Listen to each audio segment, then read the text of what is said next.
Assalamualaikum. November 30. November 30, araw ng Thursday. Grabe, ang bilis ng panahon, mga lodi. Ito, mamaya-maya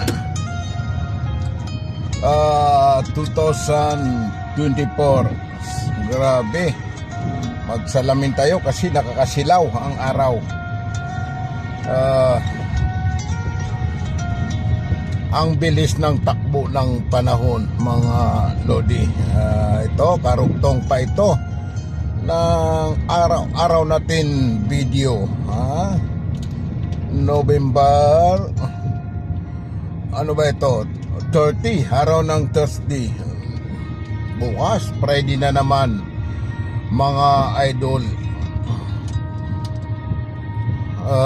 Yun na nga, sinasabi ko, itong ginagawa natin araw-araw video, part ng ating diary sa buhay. Dahil pagdating ng panahon, talagang ito ay lilipas at lilipas. At maging alaala na lang lahat. Kaya ito, gumagawa tayo ng mga bagay na maging alaala sa ating galaw. Ang mahalaga, hindi tayo nakakagawa ng nakakaagrabyado ng kapwa. Mas maganda kung tayo ay nakakatulong. No ba?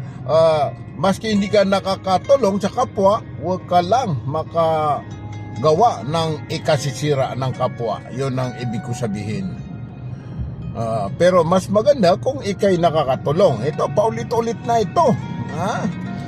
Pero mas maganda kung ikay nakakagawa ng pagtulong sa kapwa. Mas maigi, pero simple lang. Maski hindi ka nakatulong, huwag ka lang makapanira. Ibig sabihin, parang ano ba ito? Kung hindi ka makakapagsalita ng mabuti, mas maigi manahimik ka na lang. Parang ganun. Huwag kang ano ba ito? Salita ng salita na walang kabuluhan. At yun ay mamaya mahulog sa hindi maganda. Yun, mga lodi. Pero tandaan ninyo, bawat ginagawa natin ay may nagmamasid sa atin. Sumusulat ng mabuti at sumusulat ng masama. Pero lahat ng gawain mabuti sa kapwa, ang kapalit ay mabuti. May kasabihan, kung ikay nagtanim ng mangga, hindi ka naman aani ng saging. Kung ikay nagtanim ng mabuti, aaniin mo ay mabuti. Ito ay totoo talaga, mga lodi. Ang Diyos ay talagang makatarungan. Minsan akala mo, bakit si Pulan, bakit si ganun, ang sama-sama ng ugali. Alam mo, mga idol, dalawa lang ang ginagalawan natin dito sa mundo. Kung hindi mo maramdaman ang parusa dito sa daigdig na ito, ay sa kabilang buhay. Doon mo makikita. Doon kasi ang paghihiganti. Doon ang hatol sa second life. Mga idol, dito sa mundo ay puro ito punong-puno ng pagsubok. Kailangan itong pagsubok ay pumasa bawat isa sa atin. Mga lodi, maikli lang ang buhay natin dito sa mundo. Sa totoo lang, hindi tayo abutin dito ng 100 years. Kung abutin man tayo ng 100 years, yun ay ulyanin na tayo, ha? Pero talagang maghintay pa rin tayo ng kamatayan. Kaya mas maigi, mabuti na lang ang itanim natin para aani tayo ng mabuti sa kabilang buhay.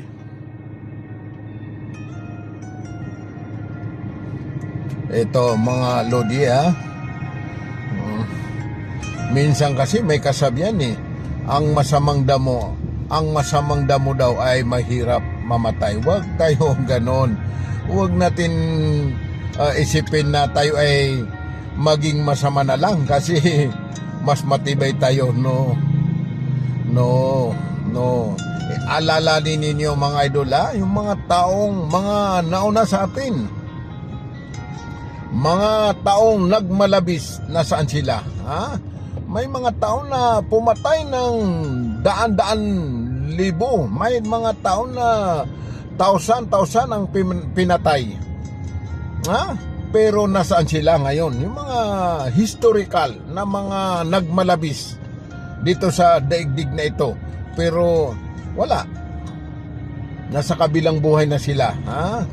Pero matindi ang hatol ng ating Panginoon dahil doon ay walang kapahingaan. Dito mga idol, ang paghirap sa mundo, maski nasa kulungan ka, hindi ka naman pinaparusahan. Pero sa imperno, ang pagsalaysay ng mga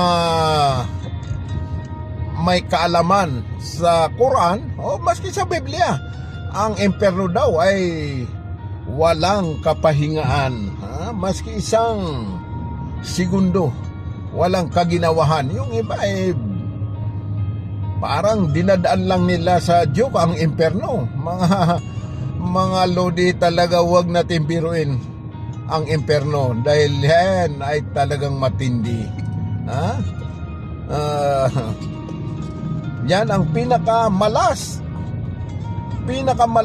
ang tao na makapasok sa imperno, dahil ang saksis, ang salaysay, ang pagwika ng ating propeta Muhammad sallallahu alaihi wasallam ay ang tao naging tagumpay. Sino daw ang tagumpay? Yung mga tao na nailigtas nila ang kanilang sarili sa apoy sa imperno. Yun daw ang tagumpay. At sila ay nakapasok sa paraiso ng Allah. Yun daw ang tagumpay.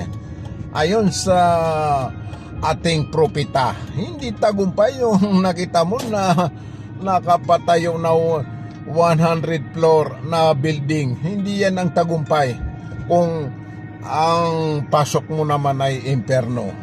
Mga lodi, huwag tayo masyado malinlang itong daigdig na ito.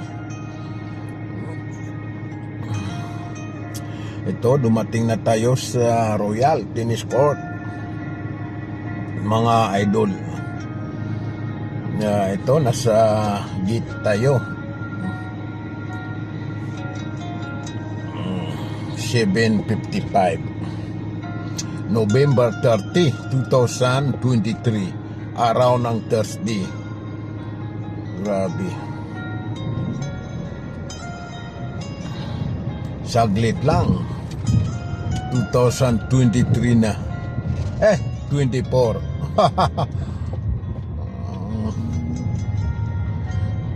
Grabe, kahapon nasa Cavite tayo, ay nagkambas ng mga price ng mga construction material.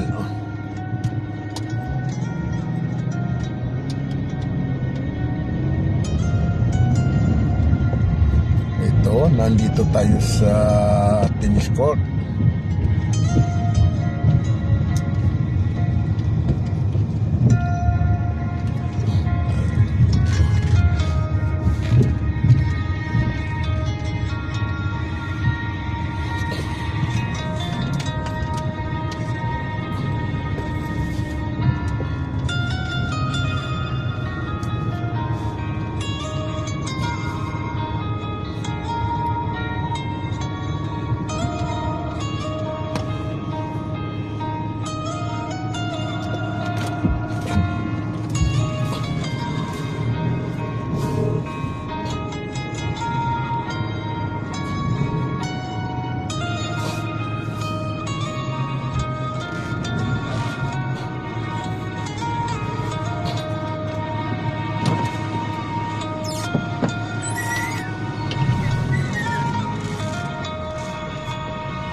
Ito mga lodi ha, Assalamualaikum warahmatullahi wabarakatuh, na tayo ay bababa.